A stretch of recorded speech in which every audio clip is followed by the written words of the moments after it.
Autos e Motos TV.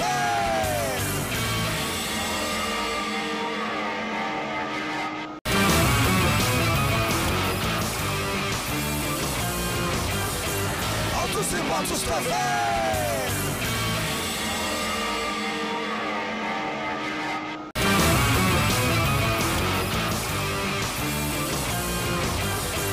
Autos e Motos TV.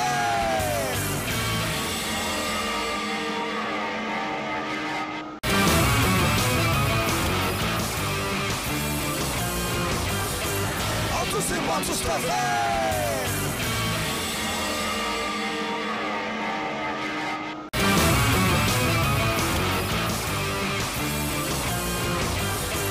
Autos e Motos TV.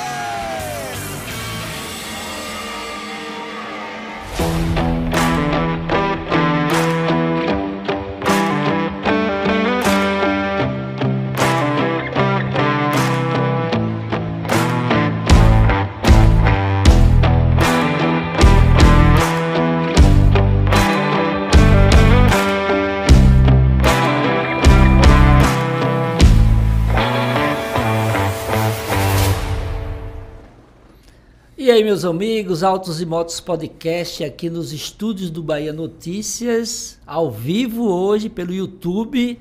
E hoje, como vocês viram, vamos contar um pouco da história do automóvel, a história pela ótica de uma pessoa que tem um cuidado extremo, Jorge Cirne, colecionador, antigo mobilista, uma velha história dentro dessa paixão pelo automóvel, né, Jorginho? Jorginho conhecido aqui muito pela sua característica de adquirir carros e cuidar deles, né? Que isso é o mais importante, né? Com certeza. Agradeço a sua presença, é uma honra o Autos e Motos Podcast ter você aqui para a gente bater um papo, conhecer um pouco dessa paixão, como começou.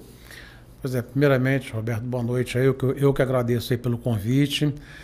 E você é um cara que a gente sempre tem que estar dando todo o apoio, que você sempre foi um incentivador muito grande pelo automóvel, em modo geral, principalmente pelo antigo mobilismo.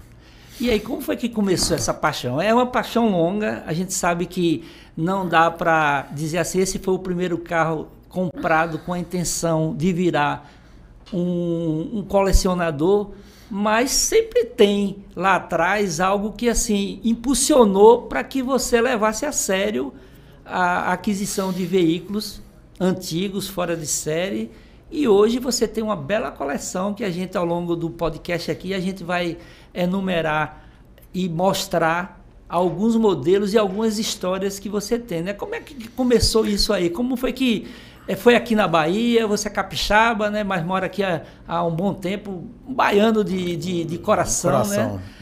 Como foi que isso surgiu, que você começou a perceber que realmente, peraí, isso é coisa séria para mim? Pois é, Roberto, minha história é uma história bem interessante. Eu sempre fui apaixonado por automóvel, né? Sempre gostei de tudo quanto é tipo, antigo, novo, sempre gostei de automóvel em modo geral. E, na verdade, eu moro aqui na Bahia há 40 anos, sou capixaba e realmente sou baiano de coração. E minha história foi um pouco engraçada, porque, de fato, eu não comecei uma coleção. Eu fui comprar um carro. Na verdade, meu filho estava fazendo 18 anos, meu filho mais velho, aí queria um carro. Eu falei assim, não, vamos comprar um carrinho para ser para a faculdade, uma coisa e tal. Ele, pô, meu pai, mas eu queria rebaixar, coisa e tal, queria mexer, queria fazer, botar roda, isso e aquilo. Eu falei, não, rapaz, deixa seu carro de dia a dia, assim, e vamos comprar um outro carrinho interessante, né? E aí fomos comprar o primeiro Fusca. A gente achou um carrinho interessante para fazer isso, rebaixar, coisa e tal, para dar uma voltinha. Eu já gostava há muito tempo, trabalhei com Fusca na época, há anos atrás, antes de vir para a Bahia, enfim. Já tinha uma história com a ligação com Fusca, né? Muito grande. E aí, de fato, a gente comprou o primeiro carro, o primeiro Fusca, de um tio meu, um Fusca 0 km, que ele tinha comprado 2, ele era apaixonado por carro, por Fusca, só andava de Fusca, ele anda de Fusca até hoje, entendeu? E ele comprou 2 quando foi acabar o Fusca em 96 e roda com um e o outro ficou na garagem 0. E aí eu consegui comprar esse carro dele e aí começou a história daí. A gente foi comprar, aí mexemos nesse carro, fomos rebaixar, eu e meu filho acompanhando, pegando gosto. E aí foi indo, quando a gente terminou de fazer esse carro, eu falei, pô, agora não estou satisfeito. Apareceu o segundo Fusca, que foi um Fusca 1968, no interior da Bahia. E aí pronto, aí de lá não parou mais. Aí foi na coleção de Fusca, eu falei, não, quero outro, vou buscar um mais antigo, fui para cá. Aí depois foi o 61, que foi o ano que eu nasci. Eu queria um carro 1961, que está comigo até hoje, um carro também que tem uma história muito interessante. Que esse carro eu queria o primeiro Fusca placa preta, estava em São Paulo e eu fui comprar e o carro era de 61 e o carro era monocromático. E aí o cara falou, olha, esse carro tem nota fiscal, tem tudo, uma coisa e tal, entendeu? Eu falei, rapaz, eu quero. Comprei o carro por telefone naquela época, eu acho que estava anunciado no Mercado Livre, alguma coisa assim. Pedi um amigo meu para vir em São Paulo, ele foi lá ver o carro, não, o carro é bom, uma coisa e tal. Paguei o carro, mandei o carro. E o cara falou, eu tenho o manual do carro, eu tenho a nota fiscal do carro. E por minha surpresa, quando esse carro chega, era dentro do que eu esperava. E o que eu fui pegar os documentos, o carro era... A nota fiscal era de 21 de setembro de 1961. Quer dizer, dia, mês e ano que eu nasci. Que Aí eu sorte, falei, era hein? para ser. É verdade. Muita sorte. E o legal é o seguinte, que nessa época, que eu te conheci mais ou menos em 2004, 2005, você estava iniciando essa sua paixão. E eu fiz uma matéria na época, eu como repórter do Jornal à Tarde, quando você conseguiu fechar todos os modelos da produção do Fusca, incluindo o Zé do Caixão, incluindo aí as derivações que é da plataforma do Fusca, né? É, e verdade. isso você mantém, né? Mantenho até hoje. Fusca é uma paixão, a Volkswagen é uma paixão, né? Eu acho que assim, foi um carro que eu, quando criança ainda, eu já tinha essa paixão pela Volkswagen, né? Era a marca que eu mais tinha, que eu gostava. E tinha conhecimento, né, Roberto? Que eu cheguei a trabalhar numa garagem de um amigo meu, então ele só tinha Fusca e Kombi, era de transporte. E aí eu conhecia um pouco, já dominava alguma coisa de parte mecânica, né?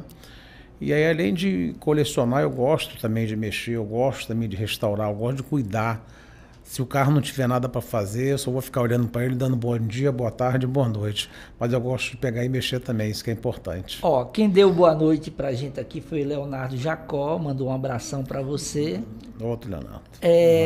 Mas aí, nessa mesma fase aí que você fez essa cronologia do Fusca, tendo todos os modelos, todas as versões, né, de motorização, você tem uma história que uma vez, você já me contou essa história algumas vezes, eu quero que fique registrado aqui, que você um dia me contou essa história, a gente se encontrou no aeroporto de Guarulhos, a gente voltando para Salvador, e você contou como foi que você, na verdade, encontrou e comprou o Fusca de 1949, que é uma versão alemã, que é o Fusca mais antigo do Brasil, e comprou em duas vezes, né? Verdade, Roberto. Primeiro que era uma coisa que eu jamais pensei que ia aparecer na minha vida, tanto que eu tinha, o meu mais antigo era um 53, um split window também, né? Aquele que tem duas janelinhas na traseira, e depois um 55, aí vem um de cada década, né? Aí depois o 61, um 61, outro 68, um 72, um 86 última série e um série ouro, o 96. E esse 1949, quando apareceu, na verdade, a minha intenção não foi nem um carro. Eu não sabia que existia esse carro aqui no Brasil. Eu vi um motor anunciado, na época o Mercado Livre tinha leilão. E tinha um motor anunciado 1.100 cilindrada. O 1.100 ele pegou do 50 abaixo, do 1950 abaixo, 51 abaixo. E aí eu falei, pô, vou comprar um motor desse, um motor 1.100, até mesmo para me deixar como enfeite. Não quero nem saber se está funcionando, não deixar na sala, ter um motor 1.100 cilindradas, né, um motor da década de... Botar como se fosse uma joia ali. É, como se fosse uma joia, um troféu ali para você olhar e falar assim, poxa, como é que é, né? E aí eu acabei comprando esse motor no leilão, foi uma disputa assim muito grande, consegui comprar o motor. Quando comprei o motor, no Mercado Livre você só conseguia falar com o vendedor na época quando você arrematasse. E aí eu arrematei, falei para ele, perguntei de onde que era o carro, ele falou assim, é de um 49. Ele mandou as fotos, eu falei, pô, eu quero comprar o carro. Aí ele, não está vendo, eu quero comprar, não, abre o preço. E aí fiquei negociando com ele, ele não quis vender. E se passou um ano quase. Eu estava com o motor e depois de quase um ano ele botou esse carro à venda. Não me falou nada, não me ligou. Eu vi no Mercado Livre, eu adorava o Mercado Livre, ficar olhando aquelas peças, garimpando, né? Isso é uma coisa que eu até adoro até hoje para fazer. É uma palavra do colecionador, É a garimpar, palavra né? garimpar, Até porque às é. vezes você compra uma peça que você não precisa, Exatamente. mas você compra porque você sabe que é uma compra, peça sabe, rara, dia, né? exatamente, sabe, num dia você pode precisar. Estou ali, eu tenho a peça. É um negócio meio de maluco assim que a gente fala, mas é uma verdade, né? E aí eu acabei também... E foi engraçado quando eu fui rematar esse carro, foi numa lan house também no aeroporto em São Paulo, e eu estava com meu filho, o leilão era naquele último dia ali, e aí eu dando lance, ele clicava em enter e eu dava o valor, e aí por sorte no último minuto um monte de gente concorrendo ao carro, querendo comprar esse carro. O leilão, carroceria, né? É, a carroceria do carro, é. O carro era muito feio, muito ruim, entendeu? Eu já conhecia por foto, e no Mercado Livre também tinha algumas fotos que ele me mandou. E aí eu consegui arrematar. No último minuto eu não sabia se eu tinha arrematado, nos últimos segundos. Quando eu olhei, Sirnesburg. Eu falei, pô, era meu apelido no Mercado Livre. E aí eu vi, pô, arrematei, graças a Deus. Bom, tudo bem, embarca o carro, traz o carro para Salvador. Quando eu olho o carro, quando chega, eu falei, não tem menor condições. Conversei com o meu chapista, conversei com o meu pintor, entendeu? E olhou, todo mundo de cara feia. Eu falei, ó, vamos fazer o seguinte, foi decepcionante. Deixa esse carro encostado num canto, botei a lona nele, encostei lá no cantinho e fomos trabalhar. Passou algum tempo, alguns meses, o meu serviço diminuiu, o meu chapista estava sem serviço. Eu falei assim, Carlos, vamos fazer o seguinte, vamos pegar esse carro, trazer para cá. Eu tinha uma área lá na empresa onde eu fazia a chaparia dos carros, não tenho. E aí, vamos começar a trabalhar nele para ver como é que ele vai ficar. Se a gente vê que vai dar resultado, e meu chapista muito paciente, enfim. E aí começou a tomar forma. Quando começou a tomar forma, eu comecei a me animar.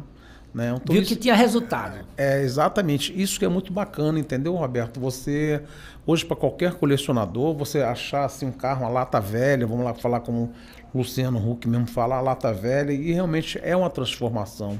E essa satisfação é coisa muito grande. Eu acho que é um prazer assim imenso, né?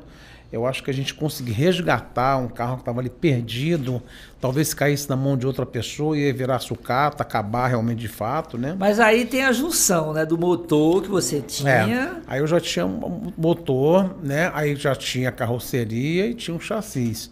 E esse carro tem uma particularidade, Roberto, que ele é todo part number. Quer dizer, o motor era do carro, o chassi do carro e a carroceria do carro. Essa foi a grande entendeu? sacada e sorte, muito, né? É. Procurei durante anos como esse carro chegou aqui no Brasil, não consegui achar a história dele. Uma pena, realmente eu queria, né? E aí eu fui restaurando a parte de chapa. Quando eu vi que a chapa ficou toda boa, eu falei assim, não, pô, agora eu vou investir nas peças. As peças eram muito caras, não tinha aqui. Tive que viajar para fora. Alemanha, né? Alemanha, tive que ir na Alemanha. Consegui comprar peças desse carro, vários. E aí depois do carro pronto, uma coisa tão engraçada também, o carro todo pronto, eu não tinha pneu. Eu tinha roda, mas não tinha pneu, porque a roda era 16. Uhum. Só que pneu era 16 do Fusca, era impossível achar. Eu passei depois do carro pronto, 3 anos com aro 15. Entendeu? Num belo dia, um amigo meu que já faleceu, o Aguinaldo Sorveteiro, ele era um cara especialista, foi uma das pessoas que me ajudou muito nesses carros dessa década, de 50 para baixo. E ele falou assim, ó, tem um cara ali vendendo um pneu ali em Lindóia. Ele tem uns pneus. Aí eu fui lá conversar com ele, um vendedor de peça também. Aí eu falei, aqueles pneus para vender? Ele falou, não, eu estou restaurando um 52 e esses pneus vão para o meu carro. É muito difícil esses pneus. Eu sei que naquele negócio eu falei, rapaz, você tem 2 soluções. Ou eu vou ter que te roubar seus pneus, ou você vai ter que me vender. Vamos conversar. Vamos conversar, vamos negociar esse negócio aí. Ele deu risada, brincando, eu também brincando com ele. Insisti. Ele pediu um preço para não vender. Aí eu falei, tá bom, o pneu é meu. Aí ele se surpreendeu. Aí ele se surpreendeu, ele falou assim, mas tem que ser tudo em dinheiro. Aí eu falei, pô, não tem tudo em dinheiro aqui. Ele tava botando dificuldade, Ele tava né? botando dificuldade. Aí esse amigo meu, Aguinaldo Sorveteiro, como era o apelido dele, foi lá e falou com ele, não, rapaz, pode pegar o cheque dele. Eu falei, ó, tem a metade aqui em dinheiro e a metade em cheque, entendeu? Senão eu faço um depósito para você quando chegar na Bahia. E aí eu acabei trazendo os pneus. Foi engraçado que quando eu cheguei no aeroporto, é só essas histórias bacanas que a gente lembra, eu tava com uma turma daqui da Bahia, né? E aí... A moça falou assim, só vai despachar esses pneus? Eu falei assim, não, eu quero um assento para os pneus do meu lado. Porque eu tenho medo de perder os pneus. Ela começou a rir, não, meu senhor não pode. Eu falei assim, não, mas eu quero comprar um assento. Vai ter que ir do meu lado. Eu compro Depois assento. dessa aposta Se eu toda... perder aí eu acabei despachando os pneus, claro. Agora, Jorginho, me diga uma coisa. Você acredita que aí você se viu uma pessoa envolvida com o antigo mobilismo de verdade? Porque você já era, né? Mas com essa conquista de ter feito essa junção, de ter visto que chassi, carroceria, motor era de um carro, era do único carro, né? Que ele essa é uma quebra-cabeça aí, né, na verdade. Exatamente. Né? Você acredita que aí você começou a perceber que, opa, virei colecionador? Exatamente. Se tratar de uma raridade, né? Apesar de já tinha um 53, que não era nem um carro original, não é nem original, ele é um splitzinho, ele é um hotzinho, né? E eu também não sabia que linha que eu ia seguir, porque como minha linha é muito eclética, eu tanto gosto de carros trabalhados, carro mexido, carro rebaixado, entendeu? Minha tendência é mais pelos originais hoje, tá? Né? Mas eu também gosto desses carros mexido, rebaixado, trabalhado. E aí eu comecei a perceber que eu falei assim, não, realmente não dá para parar só aí, porque uma história dessa vai acontecer outras histórias, como aconteceu milhares de histórias dessas aí. Essas histórias, exato, essas histórias eu fiz um pedido semana passada para você me mandar numa lista de 10 carros, né? Aproveitando aqui, Léa Cunha, dá boa noite. Fernando Oliveira, nosso presidente do Veterano Car Clube. Semana que vem ele vai estar aqui, viu? Estou aguardando você. Boa noite, Roberto. Fernando. Boa noite, Jorginho. Um abraço. Eu vou pedir para Paulinho colocar essa lista, que são imagens, né, dos carros. Eu quero que você fale de um por um, porque assim, cada um tem uma história. Essa Ferrari, para você botar na sala, qual é a história dela? Roberto, eu sempre brinco até um pouco com essa Ferrari. Na ocasião, eu tinha vontade de ter uma casa com carro dentro, né? E aí eu estava casado com a primeira esposa e aí me separei. E aí falei, pô, agora eu vou fazer uma casa de solteiro. Uma casa com quarto, 2 quartos. E vou fazer uma sala grande para ter uma peça decorativa dentro da casa, entendeu? E aí resolvi fazer essa casa. E aí todo mundo pergunta, poxa, mas você era casado, você se separou? Eu falei, ainda faço uma brincadeira. É o seguinte, minha mulher virou para mim e falou assim, minha ex-mulher falou assim, ou os carros ou eu. Eu falei assim, os carros. Tô brincando. E aí, mas eu tinha já esse sonho esse sonho não terminou aqui. Eu tenho vontade de fazer uma garagem dentro da minha casa, que eu possa sair da minha sala e entrar na garagem. Né? Mas a gente precisa os local, questão de maresia. Na verdade, você vai morar na garagem. Exatamente, eu quero morar na garagem. Eu quero ter um quarto dentro da garagem. Não é uma casa com a garagem, é uma garagem com a casa. Exatamente, Eu acho que essa coisa assim de sentimento, eu acho que é bacana. Eu tenho um negócio assim meio de maluco, que eu gosto de chegar na garagem, chegar de manhã cedo. Todo dia eu faço isso, é de praxe. Não importa se eu chego às 6 da manhã, 7, 8, ou 9 ou 10, mas a primeira vez que eu chego na garagem, eu abro o portão da garagem, olho para todos os carros e dou bom dia. Bom dia. Certo. Porque entendeu? Vira um parceiro da vida, exatamente. Né? É um parceiro, cada carro tem sua história. Esse carro mesmo tive uma história maravilhosa, é um carro que só me trouxe alegria, muito bacana. Viajei, fiz algumas viagens. Esse carro foi premiado em São Paulo, logo quando eu comprei esse carro. Quem me premiou foi... o Wilson Fittipaldi. Eu tenho fotografia dele premiando os carros em Água de Lindóia. Então foi um carro que só me deu prazer. E carro é isso aí, eu acho que tem que dar prazer pra gente também. E né? O legal é que você também tem bons parceiros que são os seus funcionários que cuidam dos carros, né? Com certeza. Então, assim, você tem um eletricista, você tem um chapista, você tem uma pessoa que tem cuidado com a manutenção, que é um item essencial, né, Jorginho? Muito, não é só ter carro, comprar peça, se você não tiver um profissional para executar o que você quer deixar como um carro totalmente restaurado, né? Exatamente. E não é só restaurado, né, Roberto? Que a questão de você bater o olho assim no carro, pôr um carro lindo, maravilhoso, mas ele tem que estar apto para andar, para você rodar. Tem que estar andando, Como né? eu peguei a última viagem que eu fiz nesse carro, eu fui pro Feira de Santana. Falei, vai na prancha? Eu falei, não, por que eu vou na prancha? O carro não foi feito para andar na prancha. Carro sujeito para rodar. Lógico. Entendeu? Peguei uma chuva muito grande na volta com ele, peguei um pouquinho na ida, fui para um evento em Feira de Santana, foi ano passado. Lá Câmbio manual? Hein? Manual? Manual, câmbio manual, entendeu? Um carro maravilhoso na chuva, dá para andar direitinho, então um carro muito bom. Certo, vou pedir aí para colocar o próximo, por favor. Esse aí é o... Não, é o anterior. Esse aí a gente vai falar também.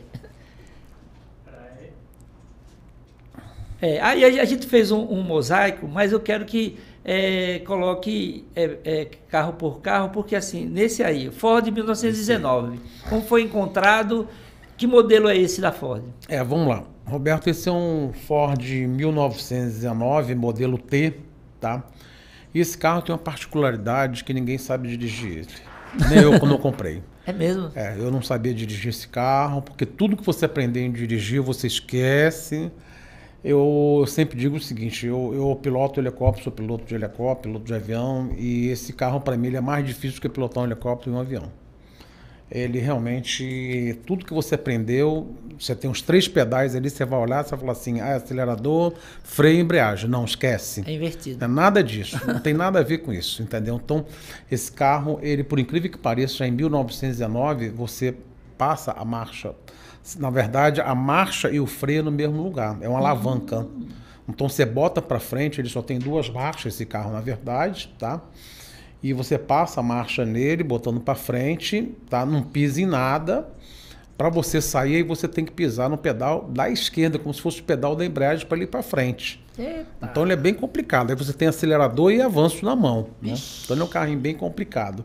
Mas é um carro bem interessante. Eu queria ter um carro da década de 10, né? E acabou surgindo essa oportunidade. E onde foi que você encontrou ele? Foi no Rio de Janeiro. Na verdade, apareceu esse carro. Para mim, eu estava interessado, procurando esse carro, achei na mão de um conhecido meu, de um amigo meu, e aí eu acabei comprando na mão desse, de um carioca. O carro estava muito bom, está muito bom esse carro, um carro bem bacana. E é um carro que eu vou, esse ano de 2023, esse carro ia fazer 1000 milhas. Eu ia rodar com ele daqui para o Ceará pelo litoral, mas acabou que um monte de evento acabou não dando. Eu estou programando esse evento para o próximo ano, agora 2024. Próximo carro aí, por favor. Porque tem muitos, né? Esse aí, aqui a gente contou a história agora, o 49, né? 49, exatamente. Já recebeu muita proposta? Já. Sempre, né? Sempre. Eu tenho um colecionador, o maior colecionador de Fusca, ele sempre me liga, pergunta se eu estou bem, entendeu? Se eu preciso de remédio. Entendeu? Esse é um carro, Roberto, se você reparar, ele é um patinho feio, na verdade, né? Ele é um carro pós-guerra, 1949, ele não existia cromado, não existia nada. Então ele por dentro é todo em casimira, né? Carro muito standard, ele não tinha nada de cromado, porque não podia encarecer naquela época pós-guerra, né? Não tem retrovisor, não tem os retrovisor, as bananinhas que a gente chama de setinha ali, né? E só tem um retrovisor interno. Naquela época não tinha retrovisor externo. Esse carro tem uma particularidade, que esse carro, na verdade, foi um resto de carroceria que sobrou pós-guerra. Ele tem um calombinho ali no meio, em cima do vidro, ali na parte de cima no meio, que era para colocar as antenas para os carros para a guerra, ali você botava um suporte. Então esse carro ainda tem lá. Então essa história é uma história bem interessante. A gente vê que é um carro completamente original, um carro que foi fabricado para a guerra e acabou sobrando essas carrocerias, a Volkswagen alemã botou para venda. E é aquela história que você não sabe como ele chegou aqui, né? Não sei como chegou aqui, infelizmente. É um carro que ainda pega na manivela também, tá? Ele hoje está na partida elétrica, mas ele pega na manivela, ele tem a manivela que pega, né? Ele é um carro que tem suas particularidades. Próximo carro, por favor, Paulinho. E esse? Dodge Brothers Roadster? Esse Dodge também é um Dodge raríssimo, tá? Esse Dodge é um Dodge, pelo que me consta, é único no Brasil. Tá o Roadster, tá? Tem outros Phantom aqui, tá? Mas ele é um Roadster. E esse carro também tem uma história muito bacana. Ele, a vida inteira, ele pertenceu aqui na Bahia. Ele foi trago através da família, foi importado através da família Costa Pinto, tá? E esse carro ficou aqui na Bahia durante muito tempo. Eu, quando conheci Medeiros, esse carro era dele. Medeiros já tinha comprado. O Costa Pinto vendeu para uma pessoa E essa pessoa vendeu para Marcos Medeiros, e aí eu conheci esse carro na garagem de Medeiros, e anos que eu levei, Medeiros me vende esse carro, me vende esse carro. Você é o quarto proprietário, então. Eu sou o quarto proprietário desse carro, e esse carro estava assim, completamente destruído também. É isso que eu ia perguntar, se ele está impecável assim, Não, né? não, estava completamente aí destruído. A garimpagem de peças, aí né? veio a garimpagem dele, esse carro eu restaurei em São Paulo, eu não restaurei aqui na Bahia, tá? Eu achei que eu não era capaz de fazer uma restauração, e era um carro que eu achava que era digno de uma restauração da melhor possível. Mandei esse carro para São Paulo, passou na mão por 2 restauradoras, tá? E é um carro bem interessante, que ele é um Roadster, né? E assim, até hoje eu tenho a primeira placa do carro, desse carro, e esse carro nunca saiu da Bahia, espero nunca sair. Vai ficar por aqui. Vai ficar por Próximo, aí. por favor, Paulinho. Agora começa a ter os nacionalizados, vamos dizer assim, né? É isso aí aí. você me contou essa história daí, que é da última geração, né, do Opala, É, e é um carro numerado, né? exatamente. Esse carro é o 46, tá? A Chevrolet, a General Motors, ela fabricou os últimos 100 Opalas, tá? E ela lançou esse nome Collector, entendeu? Então fabricou só 100 carros desse daí, tá? Para encerrar a fabricação. Esse carro ele é 92, tá? E é um carro hoje bastante raro de se encontrar. Primeiro que só fizeram 100 carros desse, né? Então é um carro que eu acho que toda a coleção tem que ter. É um carro da década de 90, né? Eu não, assim, eu não que eu não gosto da carro da década de 90, gosto, mas prefiro os mais antigos. Mas é um carro que realmente é muito interessante, muito bacana. E pelo fato de ter poucas unidades, né? Exato. Então ele se torna raro. Na sequência, aí é uma paixão que você tem, que eu acho que merece estar no local Exatamente. especial da coleção, né? É. Esse carro, Roberto, ele é um carro que eu comprei também acho que já tem uns 14, 15 anos comigo, esse carro. E é um Mercedes-Benz 280 SL. É. Ele É uma capota pagoda. conversível, Ele tem as duas né? capotas. Ele tem a de lona e tem a capota rígida. Aham. Coincidentemente, hoje eu até peguei na capota rígida, que eu tô, como tá o inverninho, eu vou botar a capota rígida ali para dar umas voltinhas. Esse carro há pouco tempo eu mandei para São Paulo para fazer uma revisão, porque infelizmente serviço de mecânica da Mercedes aqui em Salvador é complicado. Ele esse carro é bem complicado para se mexer nessa mecânica dele. Aí eu mandei para São Paulo e fiz agora a manutenção completa. Agora é um carro maravilhoso, dirigi muito nesse carro, dirigi muito, já peguei bastante estrada com ele e gosto de sair com ele. É um carro que eu tenho saído até bastante, tendo para os encontros com ele aí. Agora, Jorginho, assim, você, por um período, você foi presidente do Veterano Car Club, né? 3 gestões, né, que você comentou. Mandato, né? Mas sempre próximo da turma dos carros antigos aqui na Bahia, né? Como é que está essa relação da Bahia como colecionadores, né? Assim, tem você, eu sei que existem alguns outros colecionadores, e no cenário, vamos pegar aqui, região Nordeste, como é que a Bahia está diante do cenário do antigo mobilismo na região Nordeste e no Brasil? Roberto, você fez uma excelente pergunta. Essa pergunta hoje eu fico muito feliz, porque eu, quando me propus a ser presidente do Vetra, eu não aceitava as condições da Bahia. Infelizmente, a Bahia não tinha colecionadores, não tinha cultura, na verdade, do antigo mobilismo, A gente se afederou à federação e a Bahia era esquecida, na verdade, não tinha cultura. E aí eu falei assim, não, nós temos que fazer isso porque temos história, temos o carro mais antigo do Brasil, tem o seu Fusca. Tem muita história e a gente tem que realmente. E com isso, eu acho que a vinda do Vetra, tá? Eu acho que não foi nem só o Vetra, eu acho que todos os clubes acabaram colaborando, né? Mais sócios, buscando, então... E eu sempre brigando muito com a federação, que tudo acontecia no Sul e nada acontecia no Nordeste, né?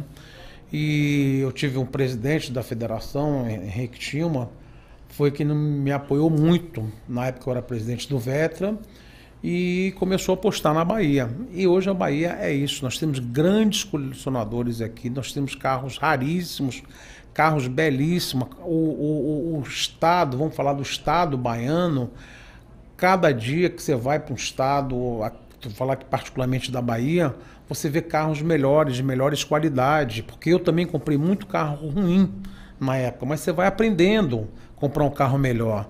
E isso está em ascendência aqui na Bahia. Eu acho que não só na Bahia, como no Nordeste inteiro. Todo mundo cada dia está sendo mais exigente com si próximo, entendeu? E melhorando a qualidade dos carros. Então eu fico muito feliz, eu me sinto até assim um pouco culpado, né, o causador disso, e é uma coisa bacana. A satisfação é muito grande. Você vê o estado, a quantidade de carros que tem, a quantidade de carros raros que está surgindo, cada carro melhor do que o outro, entendeu? Né? Então sempre todo mundo, a gente disputa, eu sempre digo que a gente sempre disputa com a gente mesmo, né? Exato. A gente tem, independente do carro, quem gosta de Fusca é Fusca. Eu, assim, você fala assim, poxa, internacionalmente mas assim, você troca, você vai deixar de ter Fusca? Não vou deixar nunca de ter Fusca. É outro tipo de paixão, né? Então... E eu tenho um detalhe também, né? Durante um bom tempo, vamos lá em 2005, quando você estava na gestão, você começou a fazer os encontros mais organizados. Tem aquele encontro do Campo Grande, que já virou uma tradição aqui na Bahia. Então, isso também mostra e indica para a população que tem cultura, tem pessoas cuidadosas com seus carros, mesmo sendo uma unidade só. E quem tem coleção, melhor local para se expor é numa situação dessa, né? Sem sombra de dúvida, Roberto. Eu acho que é isso aí. Desde que a gente pegou, desde o primeiro mandato, desde a fundação do Vetra, a gente se preocupava com essa qualidade dos encontros. Cada encontro a gente procurava melhorar, entendeu? E graças a Deus, eu acho que todos os presidentes lá para cá tiveram essa mesma cultura, faziam em cada encontro melhor, o encontro mensal, o encontro anual, o encontro Nordeste, entendeu? Então acho que isso fez com que as pessoas, né, não só os admiradores, mas também os colecionadores, né, saísse de casa um pouco mais para ir nesses encontros. Então acho que isso foi importante, você fazer uma coisa bacana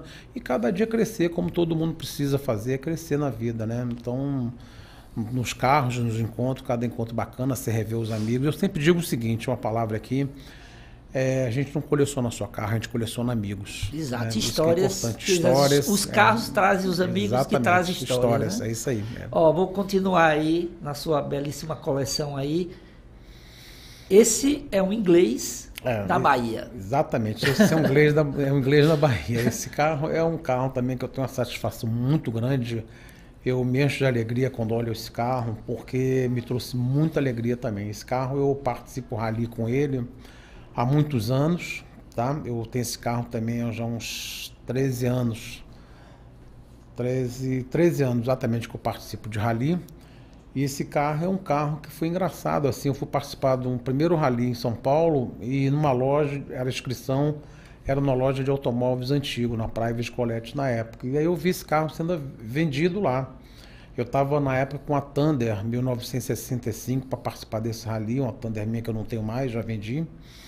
E aí eu olhei para esse carrinho e falei assim, pô, esse carro é o verdadeiro inglês para mim participar de um rally, que esses carros são maravilhosos, né? Eu vou botar um vídeo da sua participação no Uruguai. Pois é. Eu vou seguir com os modelos que você selecionou, como os 10 modelos que você tem na sua coleção. Você tem um carinho especial, acho que tem carinho por todos, né? É verdade, cada um é uma alegria história, diferente, né? Cada um sua história. Agora, eu sei que, como você comentou aí, esse aí tem uma história mais forte por você se envolver e você tá viajando com ele, né? Exatamente.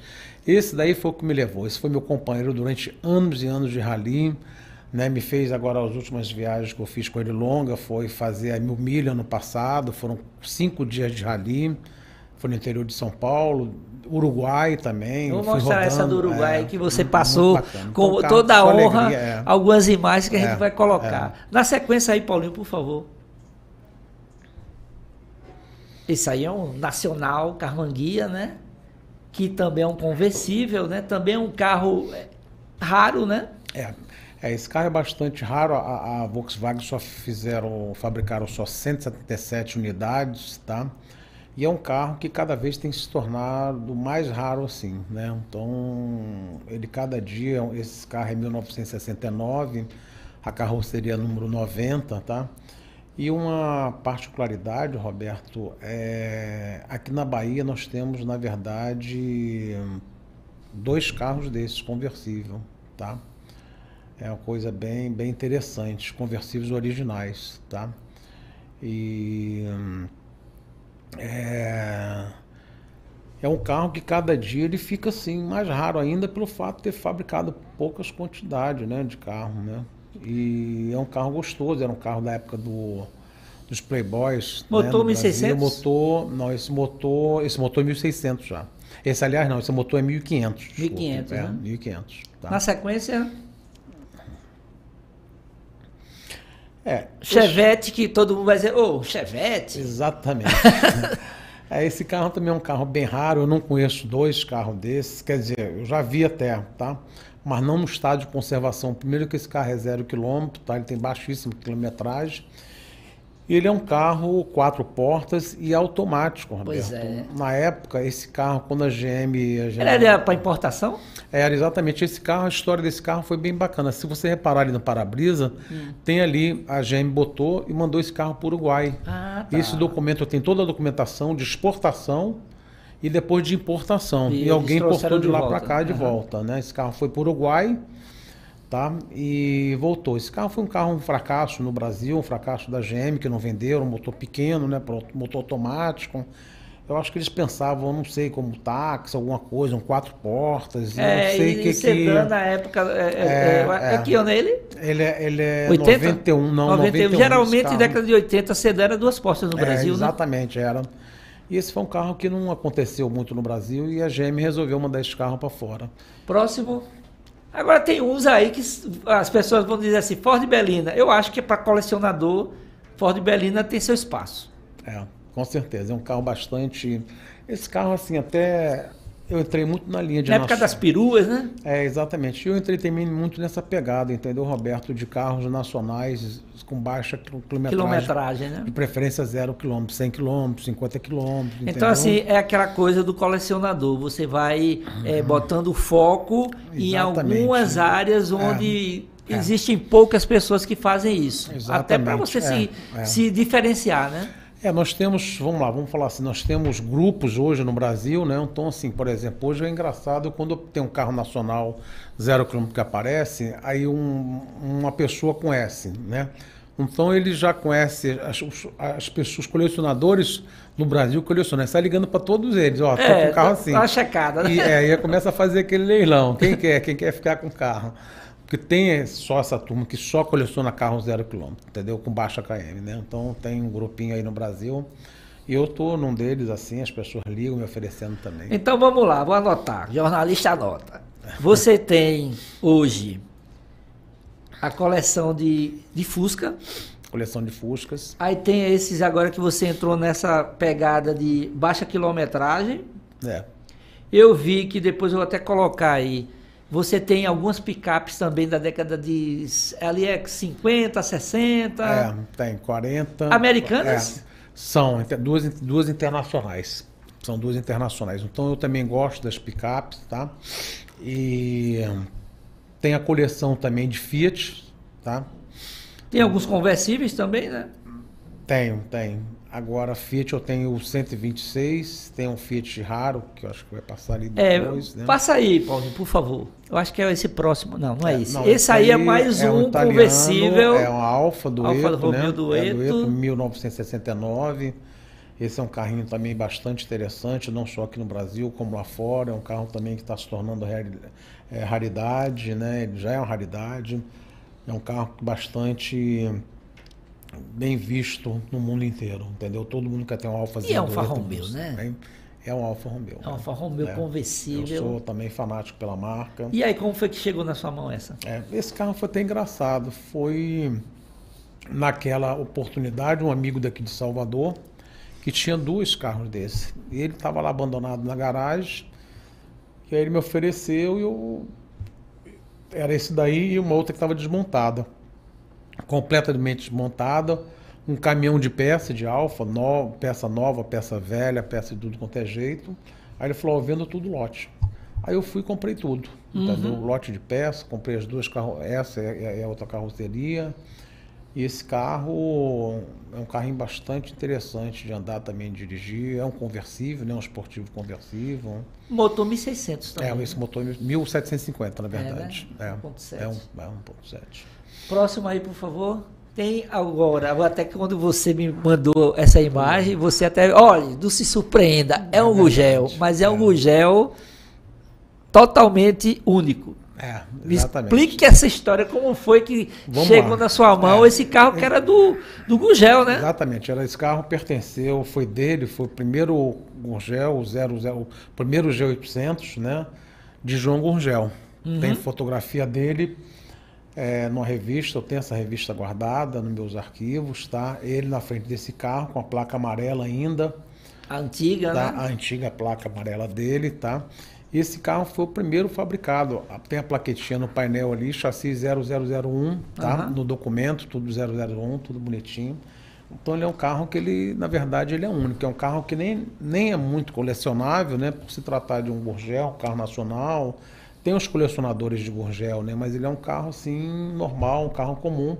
Agora, por se tratar do 001, entendeu?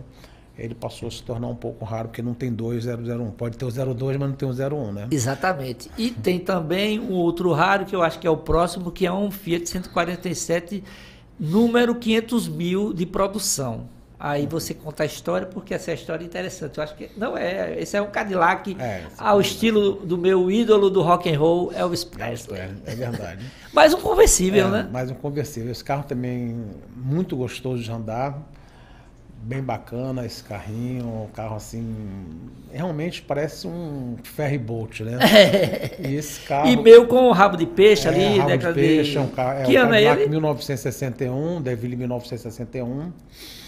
Tá? E é um carro bem bacana, esse carro já fez clipe aí, até para Ricardo Chaves, com o Mano Góes, fizeram um clipe bem bacana ali pelo Rio Vermelho, durante a noite. Entendeu? Vamos falar também dessa sua pegada aí, de você, como colecionador de carros, os carros viraram estrelas de filmes, estrelas de novela, daqui a pouco a gente vai falar sobre isso também.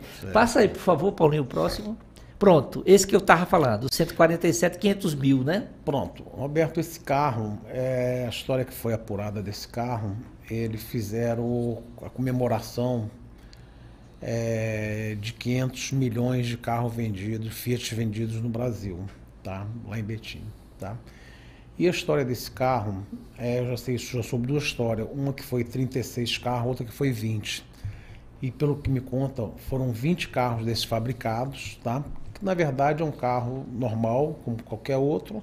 Eles colocaram especial, os adesivos, fizeram propaganda da época, tá? As próprias caixinhas de som também tem a mesma logomarca ali, tá? De 500 milhões, 147/500 milhões, né? Então é um carro também que eu não conheço dois, eu só conheci esse. Quando me apareceu esse carro, engraçado que o cara que estava vendendo esse carro virou até meu amigão, ele de Belo Horizonte, e eu olhei e falei, rapaz, que carro é esse? Eu sabia que se tratava de um 147, né, mas não sabia dessa história. Nem ele me sabia direito, entendeu? Mas ele falou, olha, minha pegada é outra, eu peguei esse carro em negócio. Eu falei, não, tenho interesse em ficar com esse carro. E fiquei, depois eu fui apurar a história, eu tenho dele propaganda de época, na época desse carro, né, e realmente fui procurar saber com diretores da Fiat. É a última informação que fizeram 20 carros apenas para diretores. Tem mais algum, Paulinho? Pronto, Passat Point. Aí hoje da nova geração, esse carro final dos anos 80, né? A turma nova está buscando, né? Tudo sair Gol GTI, né? GTS. A pegada esportiva da Volkswagen, né? Carrinho, esse carro também é um carro 0 km, foi por isso que ele entrou na minha coleção também, né? Naquela pegada de os carros com baixa quilometragem. Esse carro está com 262 km rodados apenas, entendeu? Encerrou ou ainda tem? Encerrou, pronto. Mas olha só, vou aproveitar, vou fazer um giro de mercado, mostrar um pouco o que está acontecendo no mercado brasileiro. Tem a nova picape Ram, que chega produzida no Brasil para o próximo ano, e alguns eventos que acontecem aqui na Bahia, e vamos conversar depois. Continuar a nossa conversa aqui com o colecionador e antigo mobilista Jorginho Cisne, falar um pouco da pegada de rally dele, porque ele agora virou ralizeiro, mas ralizeiro de carro, e tem como amigo da pista o inglês, né? Vamos lá, por favor, solta a vinheta. Temos um minuto aí de um vídeo aí.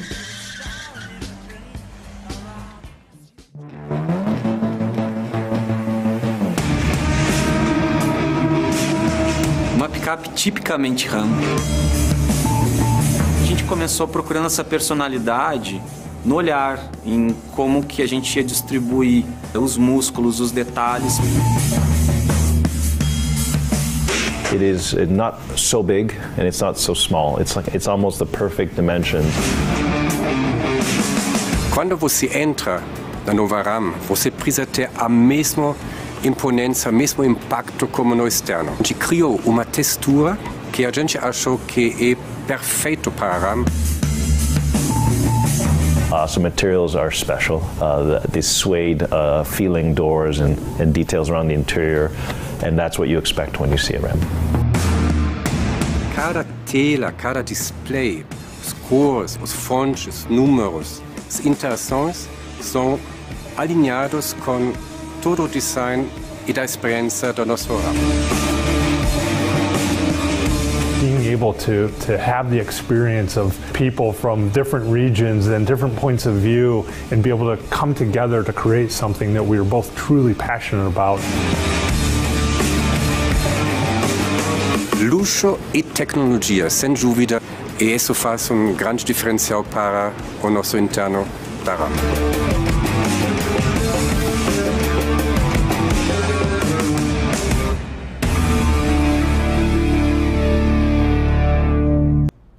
Bem, olha só, além da novidade aí que a Ram, ano que vem, tem uma picape média, né, que é tudo heavy duty, né, picape americana para o Brasil, só para o agro, para o interior.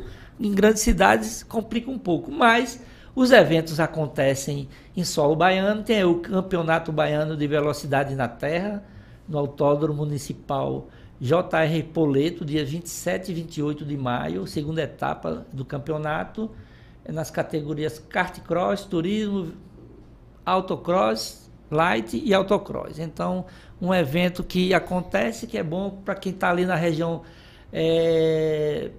de lá do oeste baiano, pode curtir aí o Velocidade na Terra. Próximo evento, eu agora virei, Jorginho, realizador de evento, estou fazendo esse rally aí, Rally da Chapada, bacana, dia 15 de julho, a terceira edição do Rally da Chapada, Ibicoara, Barra da Estiva, com a possibilidade para a turma que gosta de off-road e não tem carro 4x4, tem uma categoria 4x2, num trajeto mais light, é um rally de aventura, então onde a gente coloca o motorista como piloto e o carona como navegador. Com planilha de rally de regularidade. Aí entra no seu assunto.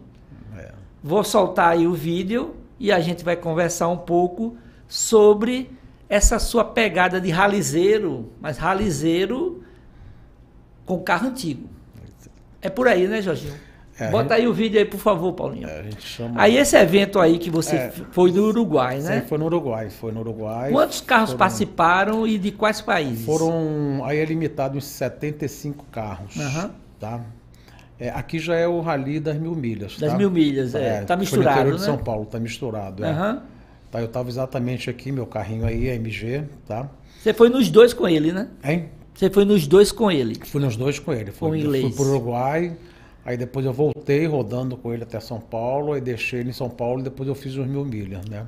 A gente chama rally de carro histórico, veículos históricos. Né? Tá. É rally de regularidade de veículos históricos. Então tem uma pegada diferente, né? Porque a gente tem até o campeonato da federação, chama o CBR, Campeonato Brasileiro de Regularidade, né?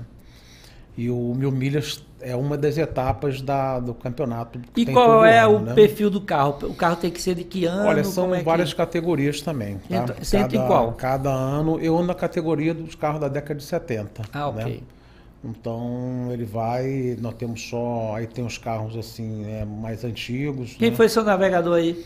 Meu navegador ele já está comigo já há muitos anos, tá? Nós fomos bicampeão brasileiros há alguns anos atrás. Eu parei e agora estou voltando novamente. Como tá? é o nome dele? É Wagner, de Juiz de Fora. Ah, ok. Wagner Class. E aí tá misturado aí, eu quero, assim, tem cenas do Uruguai, tem cenas daqui de São Paulo, né? Aí é no Uruguai, né? E como é que é organizado? Quantos dias, quantos quilômetros por dia? Tem toda uma programação, né? No Uruguai, por coincidência, eu nunca tinha corrido, foi até surpresa minha, né? No Uruguai... É um Porsche aí? É um Porsche. Aí no Uruguai foi um rally pela agulha.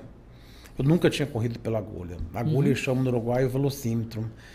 E o meu velocímetro, quando chegava... Meu carro está em milha. Esse carro meu, ele em inglês está em milha. E ele, quando chegava assim a 25 milhas, ele ficava tremendo. Aí foi engraçado. Aí é já no Uruguai também. Ó. Você vê Fordinho andando no Uruguai, todo mundo andando.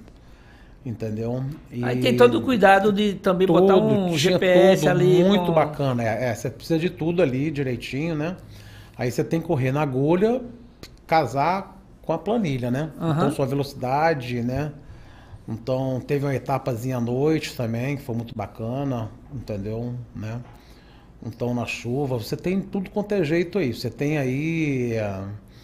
carros de até motocicleta, teve a mistura, romizeta teve, entendeu? Carro da década de 20, né? Então foi uma experiência muito bacana participar desse rally internacional. Então esse rally internacional Del Rio de Plata. Exatamente, foi o 42º, esse ano já teve o 43º, mas esse ano infelizmente eu não pude. E nesse rally foi engraçado, que foram 3 etapas. Wagner, meu navegador, esse daí já está comigo já há 12 anos também, a gente corre junto, tá?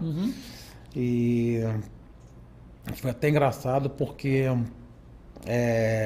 esse rally no Uruguai foi uma experiência nova, muito bacana, né? E eles são muito profissional lá.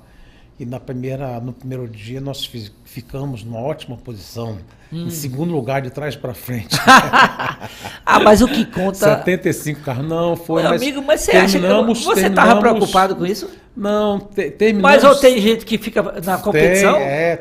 Tem gente que fica braba, quer ganhar de qualquer maneira. É claro que todo mundo quer competir, né? E acabamos na final em 7º lugar. Eu acho que foi uma ótima posição. Foram 70 carros.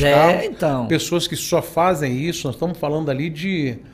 Você vê 42 ralis o cara fazem, né? Então já fizeram 42 ralis. Você, esse ano tem alguma programação de rally? Roberto, tem. Eu estou aí acabando de concretizar, de fechar. Eu vou fazer um campeonato do Nordeste, tá? Opa, são 4 etapas, tá?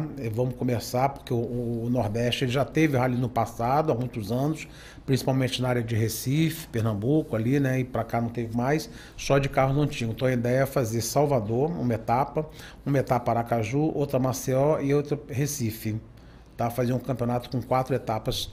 A gente deve estar finalizando isso agora até finalzinho, agora início de mês, tá? Já tem as datas, já estão as datas, mas nós estamos aí só agora tendo os preparativos para poder lançar esse rally aí. E como é o perfil? Categorias, qual é o perfil do veículo? Você pode participar com qualquer carro, sem problema nenhum, tá? Desde que tenha 30 anos, tá? E você pode participar, por exemplo, só da etapa de Salvador, só da etapa de Aracaju, ou só da de Maceió, ou só da de Recife, ou você pode participar do campeonato inteiro, né? Você pode participar de 2 etapas e de repente você ser campeão. Ou participar de uma etapa e ser campeão do campeonato todo, né? No regulamento exclui uma das etapas para a pessoa... Você tem 4 etapas. Não. Ele tem que participar das 4. Não, ele pode não participar das 4, tá? Mas ele vai ter pontuação. Se ele não correr atrás dos pontos, né? De uma etapa só, talvez ele não consiga. Provavelmente não consiga, né?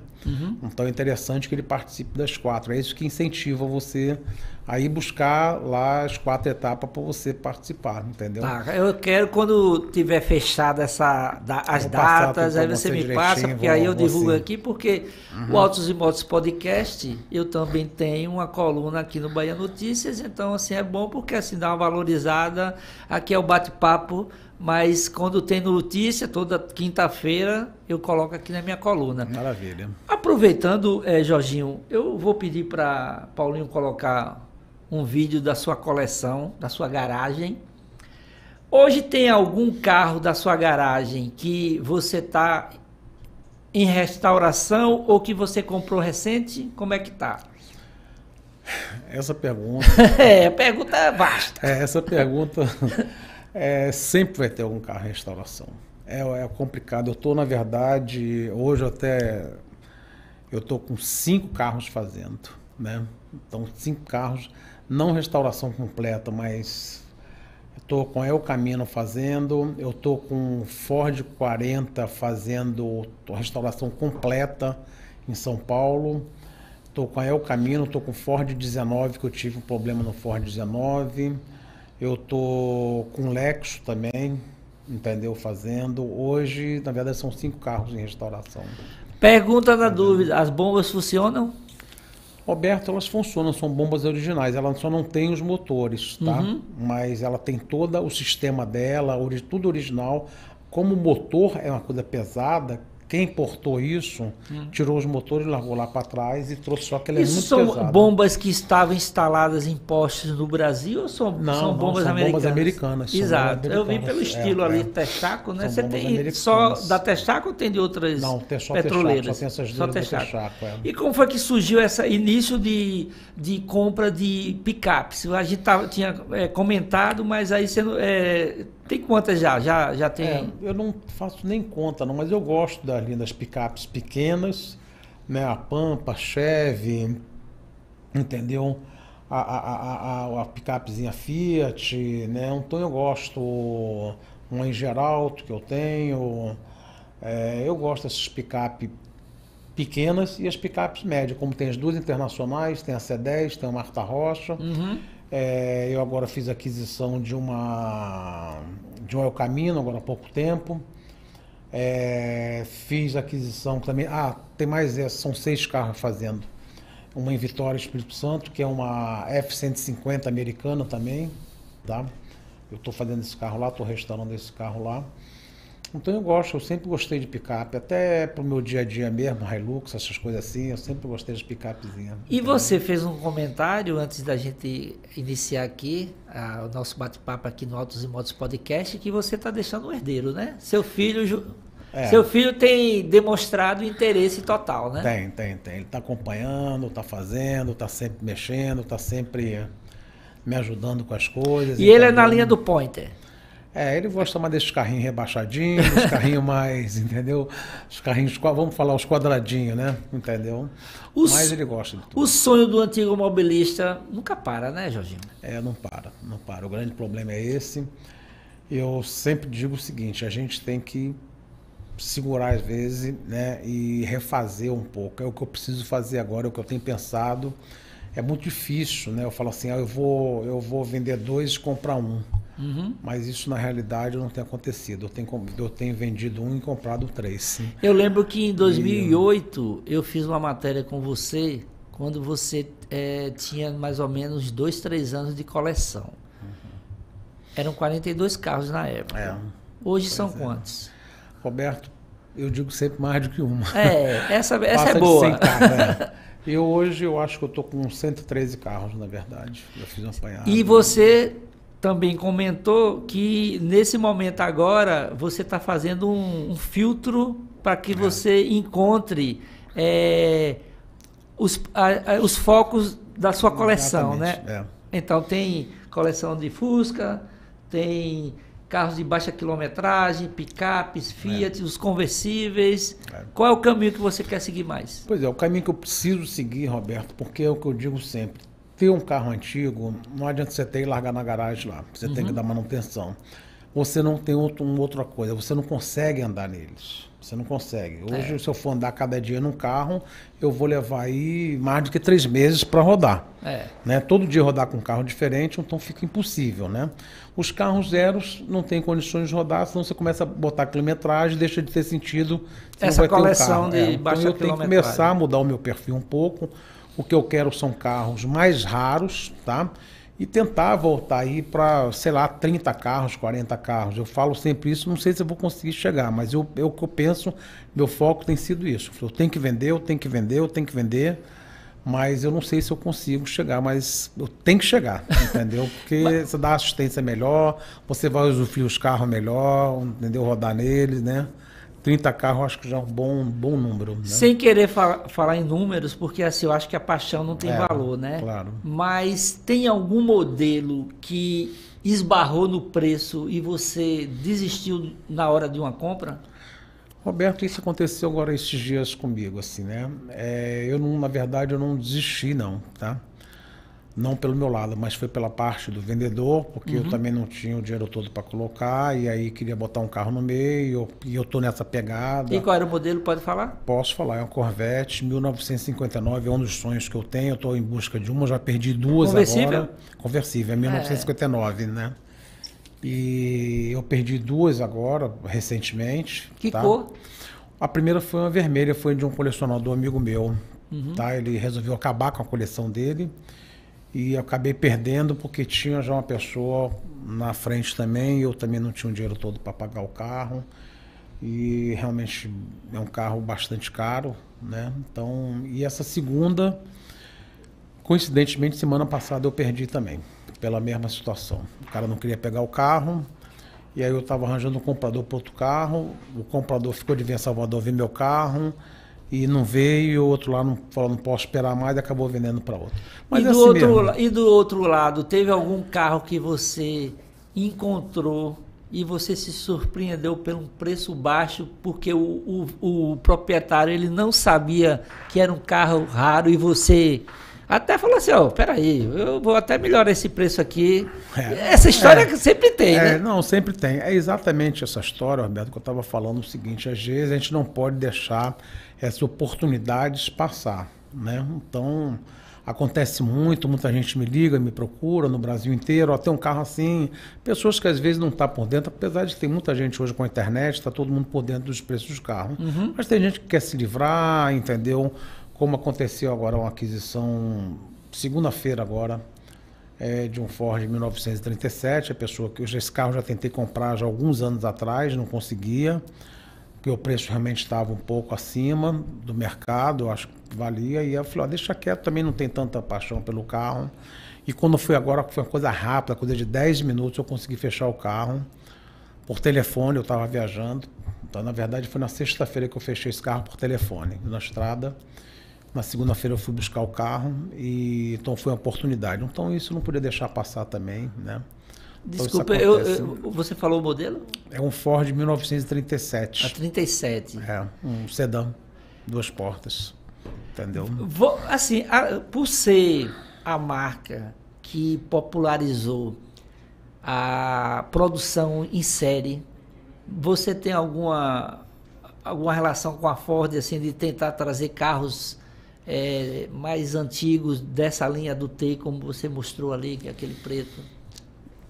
Roberto, eu sempre digo isso como colecionador, tá? Infelizmente, o que está acontecendo muito no Brasil, tá? Esses carros da década de 10, 20, 30, 40, eles estão desaparecendo, eles estão desvalorizando. É um mercado que ele está, não vou nem falar que ele está desvalorizando, ele estacionou, tá?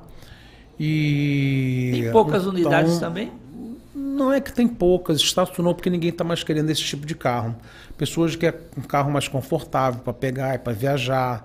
Eu tenho um amigo meu que fez uma viagem agora. Aliás, tem um que eu não conheço ele direito, conheço ele só de vista. Ele está fazendo uma viagem aí para não sei aonde, está rodando aí, acho que mais de 20 mil quilômetros, ele e a esposa dele no Ford 1929.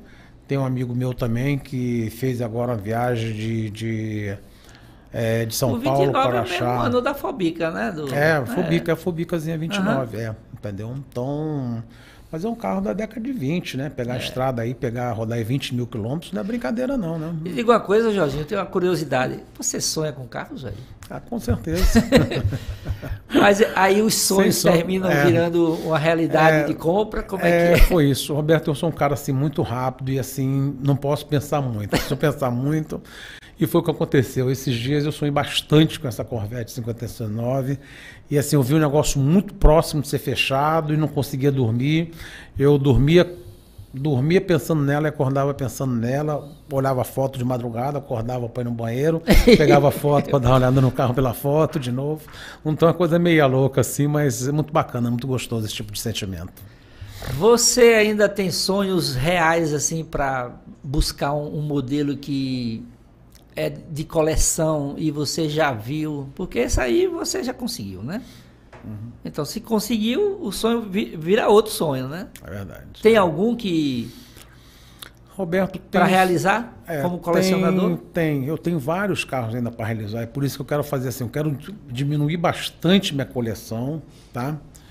E diminuir bastante minha coleção e ficar com poucos carros bem mais raros, entendeu? Né? Um carro que você tenha poucas unidades, não só no Brasil como no mundo, né? Então, para quem tem a paixão pelo carro antigo e quer comprar o primeiro modelo fora de série, né?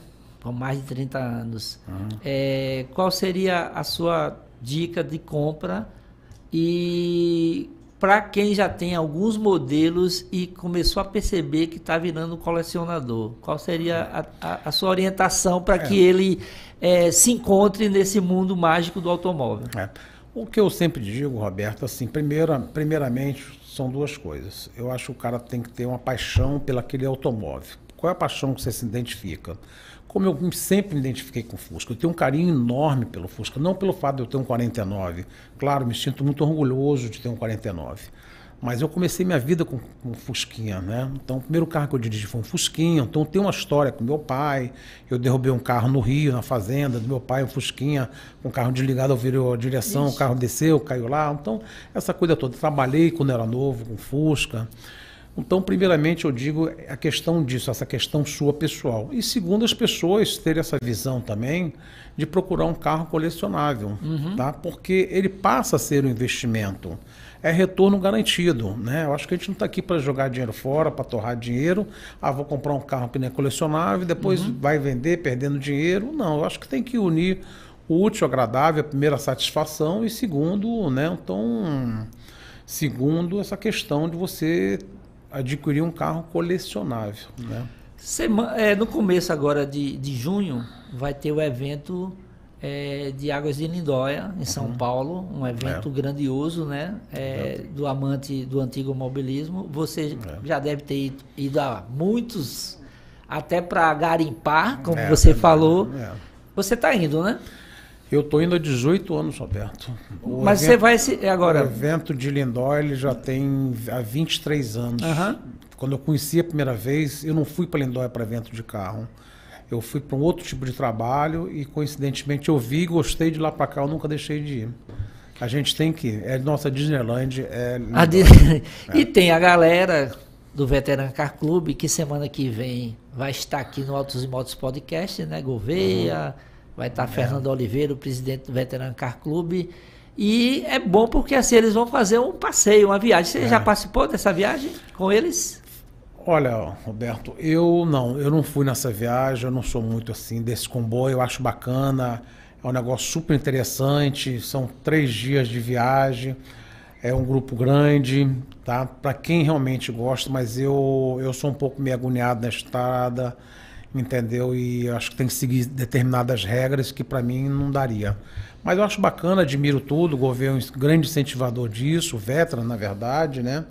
Também o governo começou com isso daí, o pessoal rodando, né? E eu acho legal para quem gosta de rodar na estrada. Eu não tenho muita paciência para pegar a estrada não, nem de carro antigo, nem de carro novo. Então quem estiver em São Paulo, quiser ir de 8 a 11 de junho, né? É o encontro de autos antigos, né? De Águas de Lindóia, assim, é sempre bom. Você vai estar como parte... da federação, né, de como expositor, antigos, né? Apesar de eu não estar de carro, mas eu estou levando um carro para lá. Qual o carro que você vai levar? Eu estou levando esse Ford 40, que nós estamos finalizando a restauração dele. Então vai conseguir finalizar e levar. Estamos tentando ainda, tá? E o plano B seria levar qual? Talvez, hein? O plano B seria levar o Não, qual? Aí não seria levar nenhum, porque eu teria que me preparar antes, então a gente estou vendo lá com a restauradora, se a gente consegue até levar, mesmo que a gente não termine o trabalho, entendeu? Levar o carro sem finalizar, entendeu? Né? Fazendo uma propaganda da restauradora dele também, que ele sempre faz isso. Às vezes ele leva um carro finalizado ou um carro no meio da restauração, um carro só pintado, para mostrar, tipo restauração, que é uma coisa bacana também, né? Divulgar o trabalho dele, tá? E estamos tentando fazer isso daí, tá? Jorginho, eu agradeço o nosso bate-papo aqui.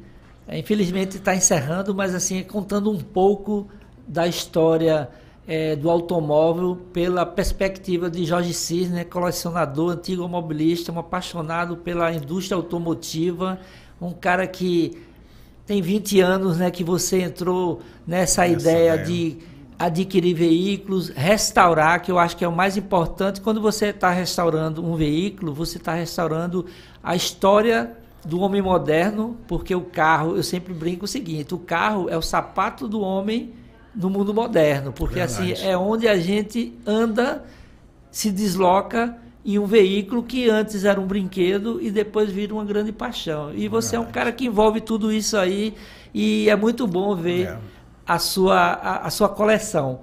Para fechar, você tem essa pegada também de mostrar seus carros, de indicar seus carros e colocar seus carros em vídeos, em novelas, em filmes. Você tem nessa sua página aí algumas situações onde seus carros viraram grandes estrelas, né? É verdade, Roberto. Eu que eu sempre digo o seguinte: carro foi feito para andar, carro foi feito para se movimentar. Ali o Vadinho, né, no Ford 1929, que eu tenho esse Ford até hoje, tá? Aqui nosso amigo GG de São Paulo, aqui nosso restaurador, um dos melhores restauradores, o melhor restaurador hoje, eu posso falar, é o Baidene, né? Hoje de quadrado, GTI, ele está já pegando outros carros também, mas o forte deles era o GTI, né? Essas coisas todas. E essa questão, a gente também está aí, a gente faz aluguel, né? A gente tem a Cirne Scoletti hoje, que faz aluguel, clipes, tudo. E também, Roberto, uma novidade também, quer dizer, não é novidade, na verdade eu tenho esse projeto guardado há algum tempo e estou correndo atrás de novo, fazer o museu. Tá, esse museu, eu já fiz um projeto há alguns anos atrás, foi aprovado na Lei Rouanet, chama MUAB, Museu do Automóvel da Bahia. Rapaz, parabéns. Eu esperava muito que isso fosse compartilhado, porque assim... Nós vamos fazer isso, se Deus quiser. E você acha que o quê? 2024? Como é que está? Estamos trabalhando. Infelizmente, quando você fala de museu, a gente infelizmente depende dos órgãos públicos, né, federais, a instituição privada, e a gente precisa desse apoio, porque sem isso não vai. O museu realmente, para sobreviver sozinho, é difícil. Mas a gente tem aí algumas ideias, já estamos discutindo isso com as autoridades, né, ver o que a gente pode fazer. Eu acredito, dentro dos próximos meses, eu vou ter alguma novidade positiva aí, se Deus quiser. Entendeu? Ah, que bom. Então a gente encerra aqui com a grande novidade. Em breve, já tem o nome do museu, Museu... MUAB. Chama Museu do Automóvel da Bahia. Olha que bom, esse projeto, rapaz, já tem há muitos anos, tá, Roberto? Já foi... Eu fiz todo o projeto, aprovei. Ele era numa área minha, ali na Orlando Gomes, tá? E acabou na época que eu aprovei, e a Ford estaria entrando, a Pirelli também, mas houve aquela crise financeira, o país, aí seguraram, e aí o tempo passou, perdemos o time. Então, é verdade. Vamos retomar. Não, mas agora vamos recuperar. Sem sombra de dúvida. Agradeço mais uma vez a sua presença, uma honra ter você aqui no Autos e Motos Podcast, e como eu gosto de encerrar, vamos acelerar!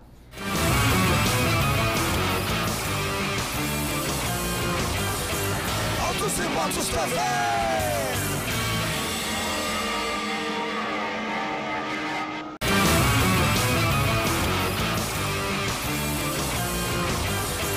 Autos e Motos TV.